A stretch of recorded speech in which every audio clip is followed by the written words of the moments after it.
எஸ்கான் அமைப்பினுடைய சார்பில் மிகச்சிறப்பாக இங்கே ஒருங்கிணைக்கப்பட்டிருக்கக்கூடிய இந்த சீர்மிகு விழாவில்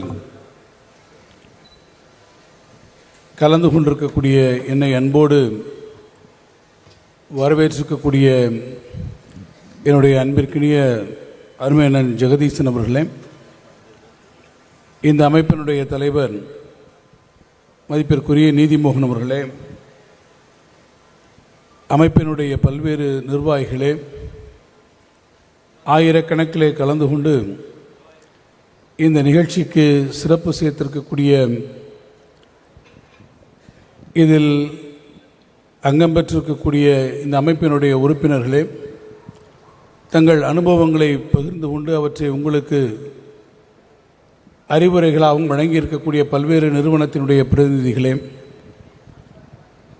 தமிழ்நாடு தொழில் வர்த்தக சங்கத்தினுடைய நிர்வாகிகளே, உங்கள் அனைவருக்கும் என்னுடைய முதற்கண் வணக்கத்தை நான் பணிவோடு தெரிவித்துக் கொள்ள விரும்புகிறேன். காலையிலே இந்த விழாவிலே கலந்து கொள்ளக்கூடிய பொறுப்பினை ஏற்க வேண்டிய நான் மாண்புமிகு முதலமைச்சர் அவர்களோடு என்னுடைய துறை குறித்த மற்றொரு விழாவில் காலையில் கலந்து கொள்ள வேண்டிய நிலையில் காலதாமதமாக உங்களோடு கலந்து கொள்ளக்கூடிய ஒரு நிலை எனக்கு ஏற்பட்டிருக்கிறது. எனவே அல்கூர்ந்து என்னை நீங்கள் அதற்காக பொறுத்து கொள்ள வேண்டும் என்று நான் விழாவினுடைய நிர்வாகிகளை முதற்கண் கேட்டுக்கொள்ள விரும்புகிறேன். இதுகாரும் மதுரையிலே நடக்கக்கூடிய இந்த விழா இன்றைக்கு சென்னை மாநகரத்தை நோக்கி வந்திருக்கிறது என்று சொன்னால், இந்த அமைப்பு எஸ்கான் அமைப்பு என்பது தன்னுடைய எல்லைகளை எந்த அளவிற்கு விரிவாக்கம் செய்து வருகிறது, சிறகடித்து இந்த அமைப்பு பறக்க தொடங்கி இருக்கிறது என்பதற்கு நீங்கள் சென்னைக்கு வந்து இந்த விழாவை நடத்துவதே ஒரு மிகப்பெரிய தொடக்கமாக நான் பார்க்கிறேன். எத்தனையோ அமைப்புகளை ஏற்படுத்தலாம், அதற்காக பேர் வைக்கலாம். ஆனால் முற்றிலுமாக ஒரு பாசிட்டிவான ஒரு பெயர், அந்த பெயரை நீங்கள் சொல்லுகிற போதே ஒரு வைப் இருக்க வேண்டும் என்ற காரணத்தினால்தான் அந்த அமைப்பிற்கு நீங்கள் எஸ் என்று வருகிறதைப் போல அந்த அமைப்புக்கு நீங்கள் உருவாக்கி இருக்கிறீர்கள். உங்களுடைய துவக்கம் எல்லாவற்றிலும் உங்களுக்கு எஸ் என்கின்ற அந்த வார்த்தையை உருவாக்கக்கூடிய துவக்கமாக அமையும் என்கின்ற அந்த நம்பிக்கையும் வாழ்த்தையும் நான் உங்களுக்கு தெரிவிக்க விரும்புகிறேன். தொழில் முனைவோர்களாக அமையக்கூடியவர்கள் பலரும் பாரம்பரியமான தொழிலிலிருந்து வரக்கூடியவர்கள் ஒருவர்களாக இருப்பார்கள். தந்தை வழியிலோ தாய் வழியிலோ அதற்கு மேல் இருக்கக்கூடிய முன்னோர்களிடத்திலிருந்தோ நாம் ஒரு தொழிலை இன்ஹெரிட் செய்து அந்த தொழிலை நடத்தக்கூடியவர்கள் பலர் இருக்கலாம். அவை நமக்கு எடுத்துக்காட்டான ஒரு பெரிய காங்க்ளமரேட்டாகவும் உருவாகி தமிழ்நாட்டிலும் சரி, இந்தியாவிலும் சரி, உலக அளவிலும் அவை பெரிய அளவிலே வளர்ச்சி பெற்றிருக்கலாம். ஆனால் முதல் தலைமுறையாக ஒரு தொழிலதிபராக உருவாகிட வேண்டும் என்கின்ற கனவு எல்லோருக்கும் உண்டு. அந்த கனவை ஆரம்பிக்கின்ற போது எந்த தன்னம்பிக்கையோடு நாம் ஆரம்பிக்கிறோம் என்று சொன்னாலும், தன்னம்பிக்கை மாத்திரமே போதாது. ஒரு தொழிலினுடைய நெளிவு சுழிவுகள் என்னவாக இருக்கும், அந்த தொழிலின் எதிர்காலம் என்னவாக இருக்கும், அந்த தொழிலுக்கான ஒத்துழைப்பு எப்படி இருக்கும், அந்த தொழிலில் நீங்கள் தயாரிக்கக்கூடிய பொருள்களுக்கான தேவை உலக அரங்கில் என்னவாக இருக்கும் என்பதையெல்லாம் உணர்ந்திருக்கக்கூடிய பல்வேறு காரணிகள் உங்கள் வெற்றியினை தீர்மானிக்கின்றன. அந்த வெற்றி இலக்கை நோக்கி உங்களை அழைத்து செல்வதற்கு உங்களுடைய தனிப்பட்ட அனுபவங்கள் மாத்திரம் போதாது. அந்த வெற்றி முகட்டை எட்டி இருக்கக்கூடிய எண்ணற்ற பெருமக்கள் அவர்கள் எப்படி இந்த இலக்கை அடைந்தார்கள் என்கிற தங்களுடைய அனுபவங்களை உங்களிடத்திலே பகிர்ந்து கொள்ளுகிற போதுதான் நீங்கள் எந்த இடத்திலே விட்டிருக்கிறீர்கள், எந்த இடத்தை நீங்கள் தொற்றுவிட வேண்டும் என்பதற்கான அந்த பிரிட்ஜிங் கேப் என்று சொல்லக்கூடிய அந்த இடத்தை மிக சிறப்பாக விளக்குவதற்காகத்தான் இத்தகைய கருத்தரங்கங்கள் இங்கே ஏற்பாடு செய்யப்பட்டிருக்கிறது என்று நான் நம்புகிறேன். காரணம், நான் இங்கே வருகிற போது கூட மிகச் சிறப்பாக பேசிக்கொண்டிருந்தார். நான் குறைந்த நேரம் அவருடைய பேச்சை கேட்டாலும் ஒரு தேவையான பேச்சை அது தந்தது. நான் இங்கே அமர்ந்திருக்கக்கூடிய நீதிமோகன் அவர்கள் பல கூட்டங்களிலே அவர் ஆற்றக்கூடிய உரைகளை நான் காணொளி வாயிலாக நான் கண்டிருக்கிறேன். அதில் அவர் சொல்வது, நீங்கள் உற்பத்தி செய்யக்கூடிய பொருள், அந்த பொருளுக்கான தேவை மாத்திரமல்ல, அது எப்படி நீங்கள் மார்க்கெட்டிங் செய்கிறீர்களோ அதில் தான் உங்களுடைய திறமை இருக்கிறது என்று பல இடங்களிலே அவர் வலியுறுத்தி செல்வதை நான் கேட்டிருக்கிறேன். எனவே அந்த அடிப்படை ஸ்கில்ஸை உங்களுக்கு வளர்த்து கொள்ள வேண்டுமென்றால் அந்த அனுபவங்கள் இன்றைக்கு உங்களுக்கு மிகப்பெரிய அளவிலே இத்தகைய கூடுகைகள் மூலமாக உங்களுக்கு கிடைக்கிறது.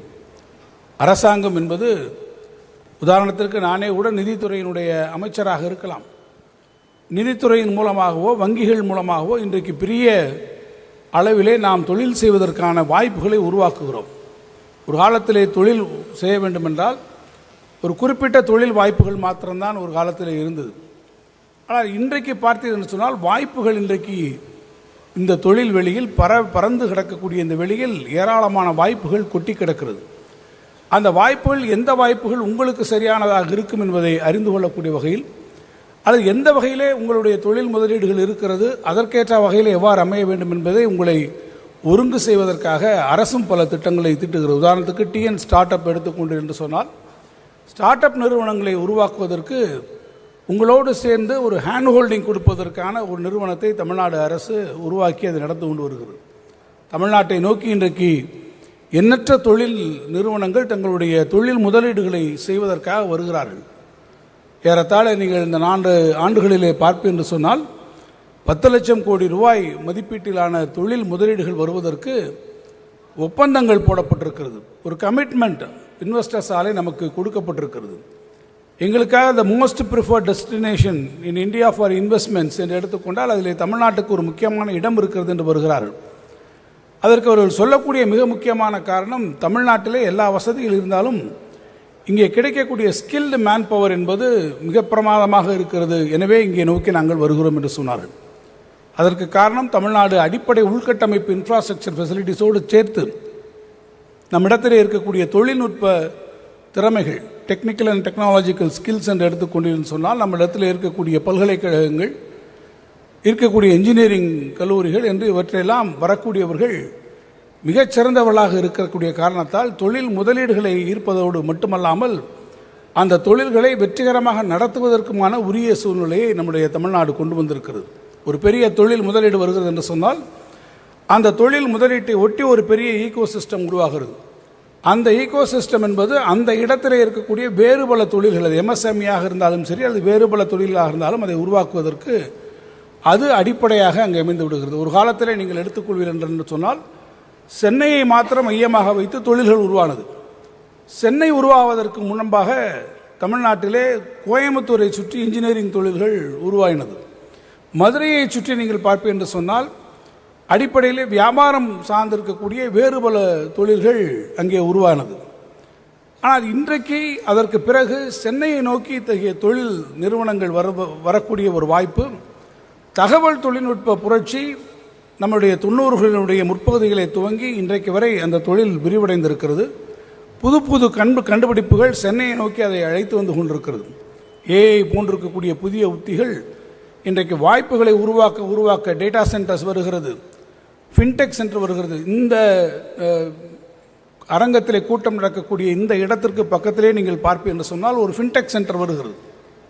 நான் தொழில்துறையுடைய அமைச்சராக இருக்கிற போது அதை உருவாக்கி அதற்கு அடிக்கல் நாட்டி இப்போது அந்த பணிகள் மிக வேகமாக வருகிறது. இவையெல்லாம் ஒரு மிகப்பெரிய வாய்ப்புகளை உங்களுக்கு உருவாக்கி தருகிறது. ஒரு காலத்தில் இதெல்லாம் இல்லை, நம்மகிட்ட தொழில் ரீதியாக நம்ம எதிர்த்து பார்க்க முடியாது. ஆனால் இன்றைக்கி டேட்டா சென்டர்ஸாக இருந்தாலும், ஃபின்டெக் சர்வீசஸ் என்றாலும், இப்போது வந்திருக்கக்கூடிய ஏஐ தொழில்நுட்பங்களாக இருந்தாலும் பல்வேறு விதமான வாய்ப்புகளை இந்த தொழில் சூழ்நிலை நமக்கு உருவாக்குகிற போது இளம் தொழில் முனைவோர்களாக வரக்கூடியவர்கள் இந்த கொட்டி கிடக்கக்கூடிய வாய்ப்பிலே நீங்கள் எடுத்துக்கொள்ள வேண்டும். அது கடல் போல விரிந்து கிடக்கிறது. நீங்கள் எந்த இடத்துல உங்கள் கையிலே அதை எடுத்துக்கொள்கிறீர்கள் என்பதுதான் உங்களுக்கு மிக முக்கியமானது.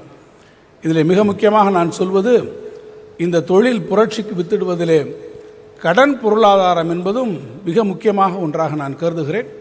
எனவேதான் ஒவ்வொரு எஸ்எல்பிசி மீட்டிங்கிலும் நாங்கள் அதனுடைய தலைவர் என்கின்ற முறையிலே நான் வலியுறுத்துவது, கடன் பொருளாதாரம் நமக்கு மிக முக்கியம். தமிழ்நாட்டினுடைய பட்ஜெட் இன்னும் வரக்கூடிய நாட்களில் நாம் போடுகிறோம். 4 லட்சம் கோடின்னு நம்முடைய பட்ஜெட் இருக்கிறது என்று சொன்னால், நம்முடைய கிரெடிட் எக்கானமி என்று நீங்கள் எடுத்துக்கொள்வீர்கள் என்று சொன்னால் அதனுடைய அளவு, அதனுடைய குவாண்டம் என்று பார்த்தீங்கன்னா ஏறத்தாழ 8 லட்சம் கோடி அதை தாண்டி இருந்தது. வரக்கூடிய ஆண்டுகளில் அது 11 லட்சம் கோடியாக வருகிறது. கடன் என்பது யாருக்கு என்று சொன்னால் தொழில் முனைவோர்களுக்கு அது சென்று செல்ல வேண்டும். அந்த தொழில் முனைவோர்கள் உங்களை போன்றவர்களாகவும் இருக்கலாம், சமுதாயத்தினுடைய அடிநிலையில் இருக்கக்கூடிய மகளிர் சுய உதவி குழுக்களாக அது இருக்கலாம், அல்லது உங்களை போன்று வரக்கூடிய தொழில்களுக்கு பிற்காலத்திலே உதவிகரமாக இருக்கக்கூடிய பொறியாளர்களை உற்பத்தி செய்வதற்கான கீழே இருக்கக்கூடியவர்களுக்காக படிக்கக்கூடிய கல்வி கடன்களாக கூட இருக்கலாம். எனவே இவற்றையெல்லாம் நாம் எதற்காக கட்டமைக்கிறோம் என்று சொன்னால், நம்முடைய ஜிடிபி என்பது ஒரு ரெசிலியன்ட் எக்கானமியாக இருக்கக்கூடியது. தமிழ்நாட்டை பொறுத்தமட்டில் நான் பெருமையோடு சொல்வேன், கோவிட் தொற்று வந்தபோது இந்தியாவினுடைய பல்வேறு மாநிலங்களுடைய பொருளாதாரங்கள் பல்வேறு நெருக்கடிகளை சந்தித்தது. ஆனால் தமிழ்நாட்டினுடைய பொருளாதாரம் தான் அவ்வளவு பெரிய நெருக்கடியிலும் நாம் மிகச்சிறப்பாக நம்முடைய பொருளாதார கட்டுமானத்தை, அந்த கட்டமைப்பை நாம் கட்டி காத்து, நம்முடைய எக்கானமி தான் இந்த ரெசிலியன்ட் எக்கானமி என்கின்ற அளவிலே எந்த பாதிப்பும் இல்லாமல் நம்முடைய எக்கானமியை தூக்கி நிறுத்தும் என்று சொன்னால் நான் பெருமையோடு சொல்வேன், இன்னும் ஒருபடி மேலே போய் நன்றி உணர்வோடு சொல்வேன், அது உங்களாலே சாத்தியப்பட்டிருக்கிறது. நீங்கள் அதை உருவாக்கினீர்கள். உங்களுடைய உழைப்பு, உங்களுடைய கமிட்மெண்ட், நீங்கள் எடுத்துக்கொண்ட முயற்சிகள் தான் அவ்வளவு பெரிய ஒரு துயரத்திலும் நம்முடைய வளர்ச்சி விகிதத்தை நமக்கு குறையாமல் அது காப்பாற்றி வந்தது என்பதை நான் சொல்வேன். காரணம், அப்போது பார்த்தேன் என்று சொல்லியிருக்குன்னா நம்ம we were closed down. நாம் நம்முடைய தொழில்கள் நின்று போயிருக்கக்கூடிய ஒரு நிலை. Everything came to a grinding halt in India, whereas the West was working. அங்கே நீங்கள் வெஸ்ட் ஒர்க் பண்ணுகிற போது, மேற்கத்திய நாடுகள் அவர்கள் வேலை பார்க்கிற போது, இந்த 2வது ஸ்பெல்ல அது ஒரு மிக முக்கியமான கட்டமாக வந்தது.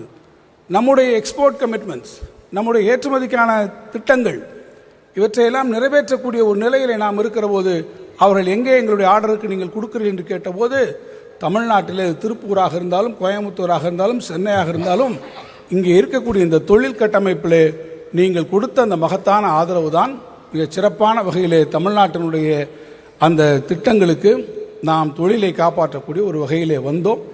அந்த வகையிலே உங்களுடைய இந்த அர்ப்பணிப்பும் இந்த உணர்வும் தமிழ்நாட்டிற்கு மிகப்பெரிய தேவையை உருவாக்கி இருக்கிறது. நான் மீண்டும் ஒரு முறை சொல்வேன், நம்முடைய மாண்புமிகு முதலமைச்சர் அவர்கள் ஆட்சி பொறுப்பில் வருகிற போது ஒன்றை சொன்னார்கள். 2030ஆம் ஆண்டுக்குள் நம்முடைய தமிழ்நாட்டினுடைய பொருளாதாரத்தை $1 trillion அமெரிக்கன் டாலர் எக்கானமியாக நாம் மாற்றுவோம் என்கின்ற ஒரு திட்டத்தை அவர்கள் அறிவித்து, இன்றைக்கு அதற்கான தொழில் முதலீடுகளை நாம் ஈர்க்கிறோம். அதற்கு உரிய வகையிலே நம்முடைய இன்ஃப்ராஸ்ட்ரக்சரல் ஃபெசிலிட்டிஸை நாம் உருவாக்குகிறோம் என்று சொன்னால், அவையெல்லாம் ஒரு உரம் இருந்தாலும் நாங்கள் முழுமையாக நம்பி இருக்கிறது இந்த உள்ளூர் பொருளாதாரத்தை, அதன் முதுகெலும்பை காப்பாற்றி கொண்டிருக்கக்கூடிய இளம் தொழில் முனைவோர்களாக இன்றைக்கு வரக்கூடிய நீங்கள்தான் அந்த இலக்கை எட்டுவதற்கு எங்களோடு கரம் கோர்க்க வேண்டும் என்று அந்த அன்பு வேண்டுகோளை வைத்து மிக சிறப்பான வகையில் இங்கே கலந்து கொண்டிருக்கக்கூடிய உங்களுக்கு என்னுடைய வாழ்த்துக்களை தெரிவித்து விடைபெறுகிறேன். நன்றி, வணக்கம். மிக்க நன்றி.